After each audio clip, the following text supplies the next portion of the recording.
ಇನ್ನು ನಮ್ಮ ಸಿಸಿಬಿಯ ಮಾದಕ ದ್ರವ್ಯ ನಿಗ್ರಹ ದಳದ ಪೊಲೀಸರು ಹೈಡ್ರೋ ಗಾಂಜಾ ಮತ್ತು MDMA ಕ್ರಿಸ್ಟಲ್ಗಳನ್ನು ರಿಕವರಿ ಮಾಡಿದ್ದಾರೆ. ಪ್ರಮುಖವಾಗಿ ಇದರಲ್ಲಿ ಸಿಸಿಬಿಯವರು ಎಲೆಕ್ಟ್ರಾನಿಕ್ ಸಿಟಿ 2ನೇ ಹಂತದಲ್ಲಿ ಇರ್ತಕ್ಕಂಥ ಒಂದು ಡಿಮಾರ್ಕ್ ಬಳಿ ಒಬ್ಬ ವ್ಯಕ್ತಿ ಹೈಡ್ರೋ ಗಾಂಜಾವನ್ನು ಮಾಡ್ತಾ ಇದ್ದಾನೆ ಅನ್ನೋದರ ಆಧಾರದ ಮೇಲೆ ಆತನನ್ನು ಬಂಧಿಸಿ ಆತನ ಕೂಲಂಕುಷ ವಿಚಾರಣೆಯನ್ನು ಮಾಡಿದಾಗ ಆತನ ಬಳಿ 1 kg 50 ಗ್ರಾಂ ಹೈಡ್ರೋಫೋನಿಕ್ ಗಾಂಜಾವನ್ನು ವಶಪಡಿಸಿಕೊಂಡಿರ್ತಾರೆ.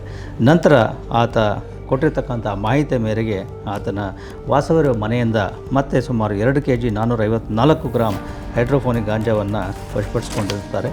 ಇದರಲ್ಲಿ ಆರೋಪ ಏನಿದ್ದಾನೆ, ಈತ ಕೇರಳ ಮೂಲದನಾಗಿದ್ದು ಅಲ್ಲಿ ಕೇರಳದಿಂದ ಈತ ಹೈಡ್ರೋಫೋನಿಕ್ ಗಾಂಜಾವನ್ನು ಇಲ್ಲಿ ತರಿಸಿ ಪ್ಯಾಕೆಟ್ಗಳನ್ನು ಮಾಡಿ ಮಾರಾಟ ಮಾಡ್ತಾ ಇದ್ದ ಅಂತಕ್ಕಂಥ ಮಾಹಿತಿ ಈಗ ತಿಳಿದು ಬಂದಿದೆ. ಒಟ್ಟು 3 kg 454 ಗ್ರಾಂ ಹೈಡ್ರೋಫೋನಿಕ್ ಗಾಂಜಾ ಹಾಗೂ 26 ಲಕ್ಷ ನಗದು ಹಣ ಮತ್ತು ಒಂದು ಮೊಬೈಲ್ ಫೋನ್ ಇವುಗಳನ್ನು ವಶಪಡಿಸಿಕೊಂಡಿರ್ತಾರೆ. ಇವುಗಳ ಒಟ್ಟು ಮೌಲ್ಯ 4,52,54,500 ರೂಪಾಯಿ.